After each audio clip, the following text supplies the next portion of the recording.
Ilang CAFGU members patay sa engkwentro sa mga pinaghihinalaang miyembro ng CPP-NPA sa Camarines Norte, habang isang babae sa Coronadal patay sa pananaksak. Si Bien Manalo sa detalye. Patay ang 5 miyembro ng Citizen Armed Force Geographical Unit o CAFGU matapos umanong makaengkwentro ng hinihinalang miyembro ng Bicol Regional Party ng CPP-NPA sa boundary ng Tagkawayan, Quezon at Labo, Camarines Norte. Sa ulat ng Quezon Provincial Police Office, pinasabugan ng landmine at saka pinaputukan ang pananambang.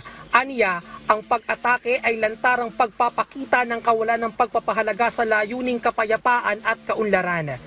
Kalunos-lunos naman ang sinapit ng mag-iina na pinagtataga hanggang sa masawi sa kanilang bahay sa Catbalogan City, Samar. Sa inisyal na investigasyon ng Catbalogan Police, lumalabas na pinagtataga sa iba't ibang bahagi ng katawan ang mga biktima at ginilitan pa ng leeg ang mga ito.